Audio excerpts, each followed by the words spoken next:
Bem-vindos ao nosso Pode Sim número 20. Hoje teremos um programa muito especial.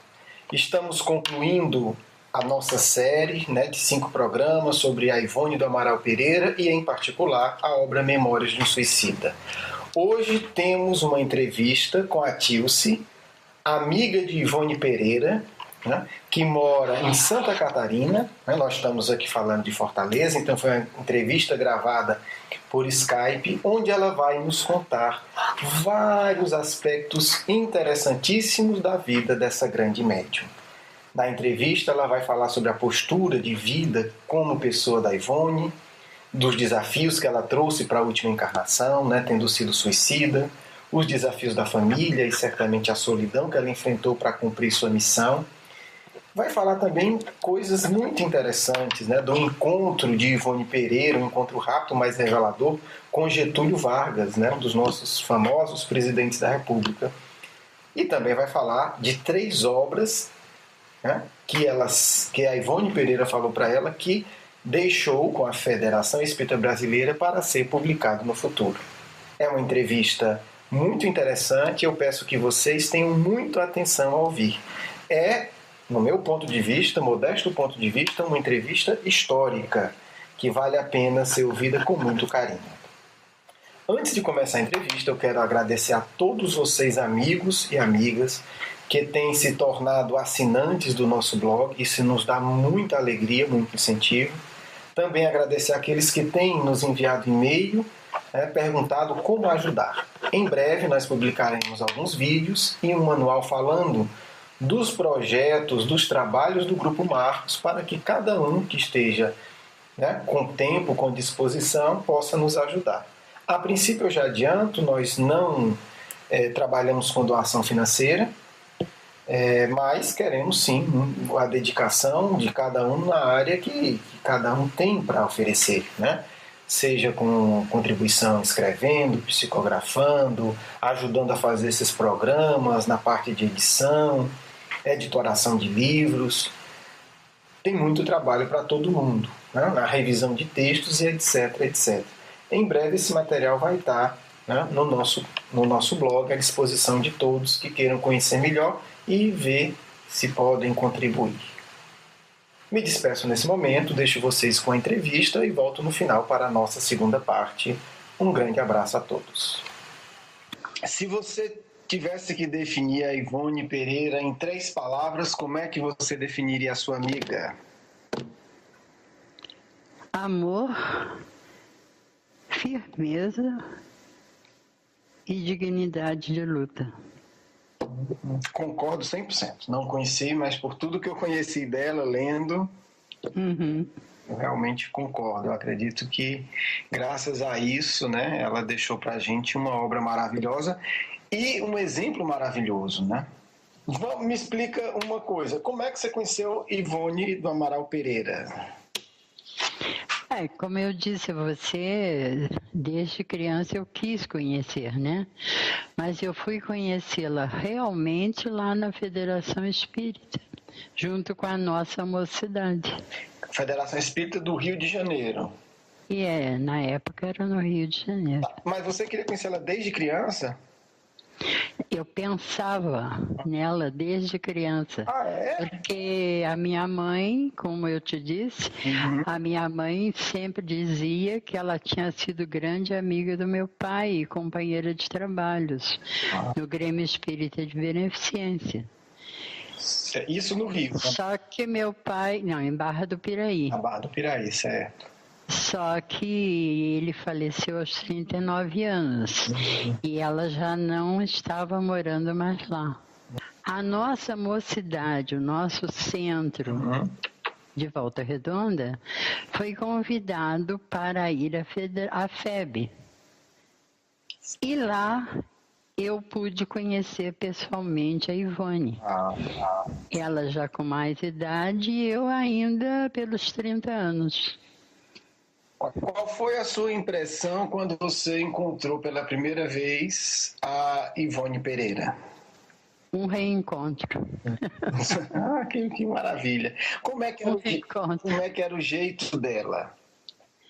Nossa, ela ficou muito feliz, nós ficamos muito felizes de nos conhecermos. Veja bem, se o nosso grupo foi convidado para assistir a uma reunião mediúnica do Grupo Ismael, era uma oportunidade raríssima. Ah, vocês foram assistir uma reunião mediúnica agora. Mas eu não assisti. Que pena. Não, eu não assisti. Nós ficamos tão encantadas uma com a outra que nós ficamos, nem ela foi. Nós ficamos numa sala sozinhas. Agora vai ter que contar o que é que vocês conversaram. Mas agora eu não me lembro de tudo. Tá, mas ela me falou do meu pai, ela me falou do tempo dela de Barra do Piraí, mas eu não me recordo, já faz tanto tempo isso. Ela realmente faz críticas à postura de condução das reuniões mediúnicas, né? No sentido de que as pessoas às vezes são doces demais, né? Excessivamente melosas. Ela comentou alguma coisa com você sobre isso? A postura dela era melosa? Nunca. Nunca. Certo. Ela era autêntica, então? Ela era autêntica, bem firme. Firme, né? Porque às vezes eu sinto falta disso hoje. Parece que você tem que ter uma doçura artificial, né? Porque tá na reunião mediúnica, ou porque tá com... E tudo que é artificial soa falso, né? Isso, exatamente. Soa falso. Então, nem doce demais, nem rigidez demais.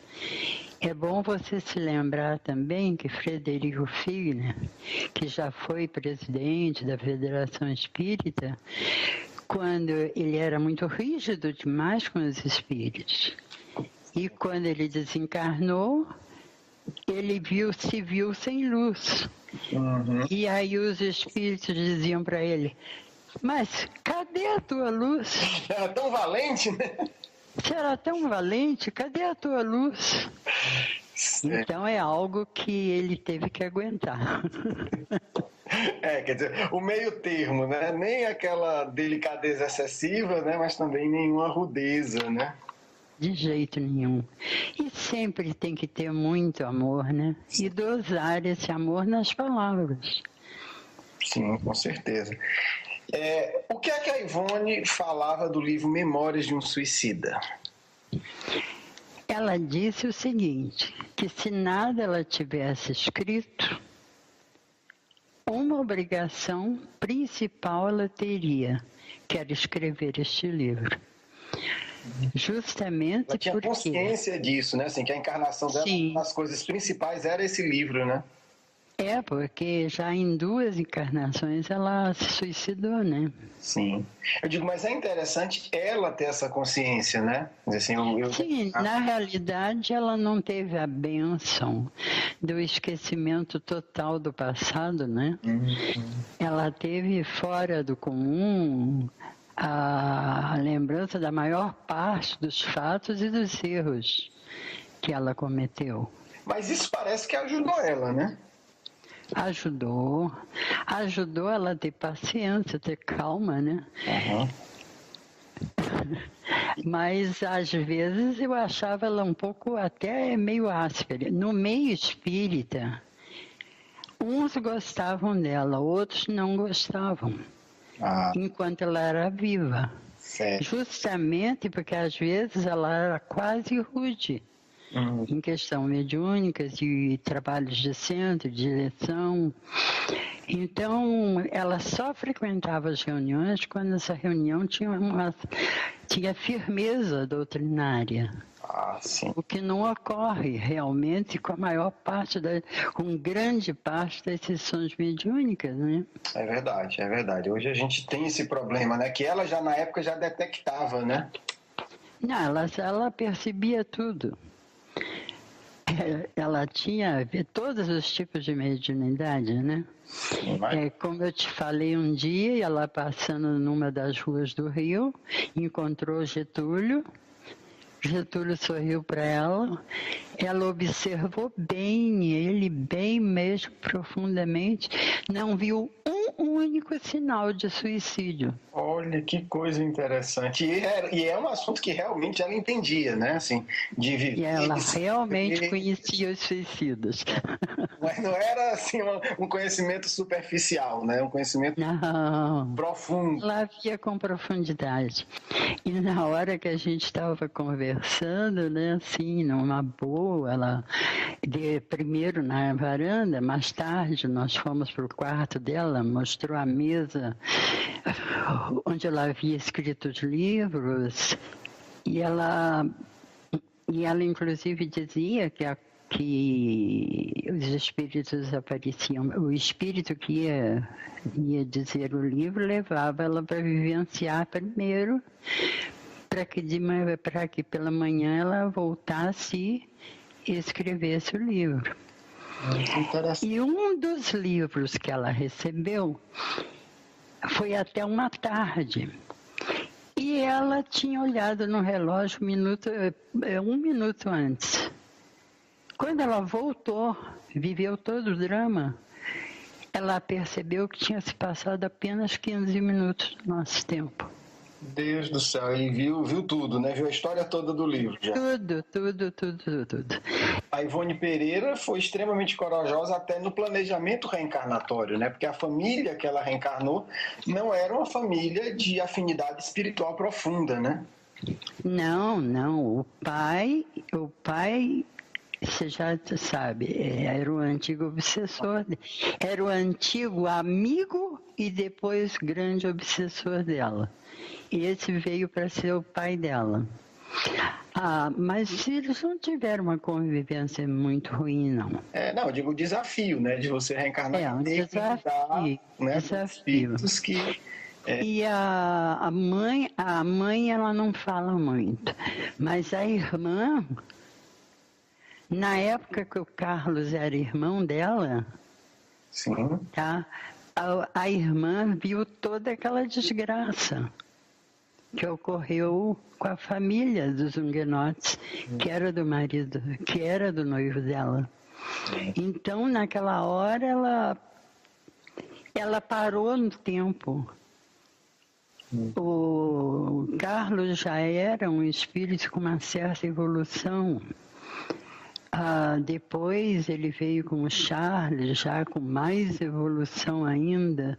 Só que a ex-noiva, ficou eternamente parada na época dos desastres, na época das coisas ruins.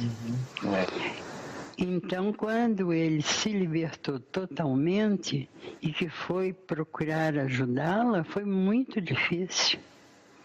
Bom, nesta vida atual foi a irmã dela, e é na casa dela que a Ivone foi morar, no Rio de Janeiro. Deus do céu, Então, até acertar os ponteiros... Tem bastante, né? Exercício. E ainda tinha essa irmã ainda tinha uma filha totalmente obsedada. Ela gritava dentro de casa, ela gritava pela rua, ela xingava as visitas da Ivone. Várias vezes ela, de longe, tentou incomodar. A Ivone dizia, essa é a risada do obsessor. Essa é a fala do obsessor dela. Ela não pôde fazer nada pela sobrinha. E o movimento em geral, o que é que ela dizia? Se o movimento estava indo num bom caminho, num caminho que não era bom? Diz ela, olha... Eu não poderia frequentar todos os centros espíritas, porque eu sou muito crítica e causaria perturbação. O movimento espírita não está fácil. Entendi. Até ela desencarnar, ela não mudou de opinião, não. Certo. Fica para o futuro. Tanto que ela deixou 3 livros escritos, né? Que é para quando a Terra estivesse em melhor situação, a FEB poderia editar. Não sei como é que ficou isso. Então tem 3 livros dela não publicados ainda. 3 livros não publicados. Ela falou o assunto, pelo menos, não? Não me disse, não me adiantou nada.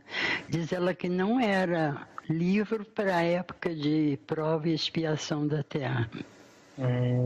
Olha que interessante, que informação interessante, né? Vamos ficar na Pois é. expectativa, né? Quem sabe aqui em algumas décadas a gente descobre. E quem sabe já não está sendo escrito, né? Porque já faz algum tempo que ela se foi. Só que eu nunca mais tive nenhuma notícia de Ivone. Certo. E nem eu sinto ela por perto. Ela me falou que estava zerando os seus débitos nessa longa vida dela, que ela estava zerando e que ela iria reencarnar para começar do zero.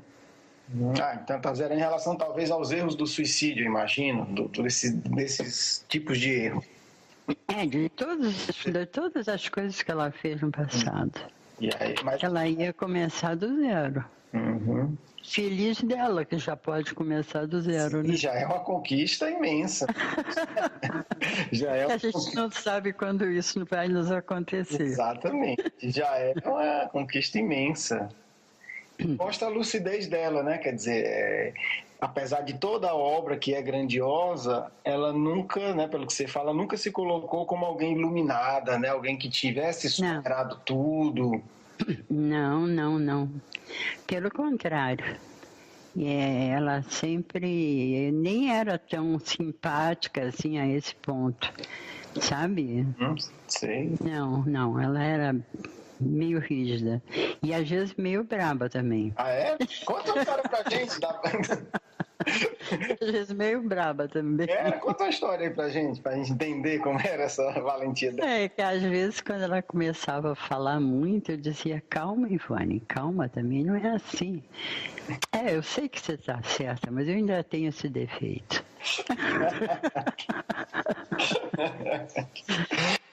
Assim concluímos a nossa entrevista, né, com a Tilce sobre a Ivone do Amaral Pereira. Vamos passar agora para a nossa segunda etapa. Vamos abrir o Evangelho ao acaso. Verdadeira pureza e mãos não lavadas. E então chegaram a ele uns escribas e fariseus de Jerusalém, dizendo: por que violam os teus discípulos a tradição dos antigos? Pois não lavam as mãos quando comem. E ele respondendo lhes disse: e vós também, por que transgredis o mandamento de Deus por vossa tradição? Porque Deus disse: honra teu pai e tua mãe, e ao que amaldiçoar o seu pai e a sua mãe, morra de morte. Vós outros, porém, dizeis: qualquer o que disser a seu pai e a sua mãe, toda oferta que faça a Deus será aproveitada, e assim está cumprido a lei. Pois é certo que o tal não honrará o seu pai ou a sua mãe. Assim é que vós tendes feito vão o mandamento de Deus pela vossa tradição. Hipócritas, bem profetizou de vós Isaías quando diz: esse povo honra-me com os lábios, mas seu coração está longe de mim. É em vão, pois, que me honram, ensinando doutrinas e mandamentos que vêm dos homens. E chamando assim as turbas, lhe disse: ouvi e entendei bem. Não é o que entra pela boca o que faz imundo o homem, mas o que sai da boca. Isto é o que faz um homem imundo. Então, chegando-se a ele os discípulos, lhe disseram: sabes que os fariseus, depois que ouviram o que dissestes, ficaram escandalizados? Mas ele, Jesus, lhes disse: toda a planta que meu pai não plantou será arrancada pela raiz. Deixai-os, são cegos e condutores de cegos. E se um cego guia outro cego, ambos vão cair no barranco. E respondendo Pedro lhe disse: explica-nos essa parábola. E Jesus lhe respondeu: também vós outros estáis sem inteligência? Não compreendeis que tudo que entra pela boca desce ao ventre e se lança depois no lugar escuso? Mas as coisas que saem da boca vêm do coração, e estas são as que faz o homem imundo, porque do coração é que saem os maus pensamentos, os homicídios, os adultérios, as fornicações, os furtos, os falsos testemunhos, as blasfêmias. Essas coisas são as que fazem imundo o homem. O comer, porém, com as mãos por lavar, isso não faz imundo o homem. Mateus capítulo 15, versículo 1 a 20. Façamos a nossa prece.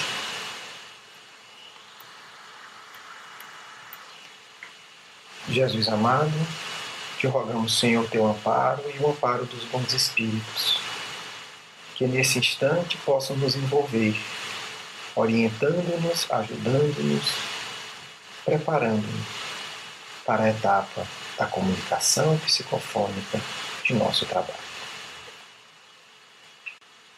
Que a paz do Cristo envolva os vossos corações, inspirando-vos a reflexão sincera e profunda sobre esse ensino sublime.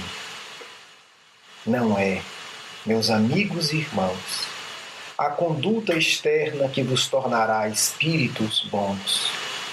Não é, minhas amigas, amigos, a voz falsa e doce dos fariseus, os gestos calculados e mentirosos, o tom da voz, a forma de vestir, a imitação fria e torpe de modelos externos que vos tornará verdadeiros seguidores de Jesus de Nazaré. Não é.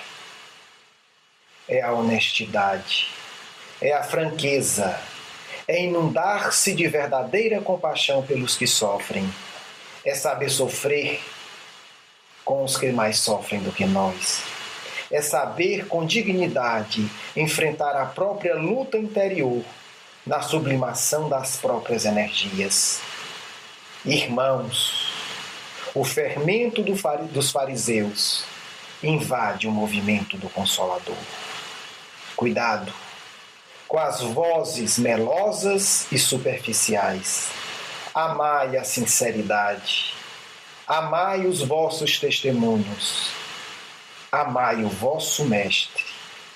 Amai o nosso Mestre. Com devoção, com abnegação sincera e discreta, com um testemunho íntimo que não precisa e não deve ser proclamado nas tribunas da vaidade espírita. Meus irmãos, o convite do Cristo é o convite da sinceridade, do testemunho, da verdade.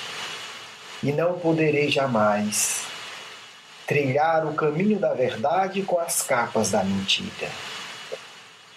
O convite amoroso e tranquilo de Jesus é para que, aceitando as imperfeições íntimas, as impurezas do coração, tenhamos a coragem de transformá-lo, de transmutar a água lodosa das paixões na água pura do amor celeste, através da imensa batalha, do autodescobrimento e do testemunho na vida do dia a dia. Ivone do Amaral Pereira é símbolo que tantos necessitam hoje de humanidade, de sinceridade e de verdade. Que a vida dessa amiga seja estudada, refletida e compreendida por todos aqueles que se dispõem a cumprir suas tarefas na seara mediúnica, para que não caiais na tão comum armadilha dos dias de hoje, da vaidade, do ganho indireto, da falsidade. Desejo a vocês paz e coragem, e que cada vez que as formalidades externas quiserem invadir a vossa mente e os vossos corações para criar a ilusão da falsa superioridade, entendais as palavras eternas de Jesus de Nazaré. Não é o externo que define o homem, mas o coração. Muita paz. De um amigo sincero do Grupo Marcos.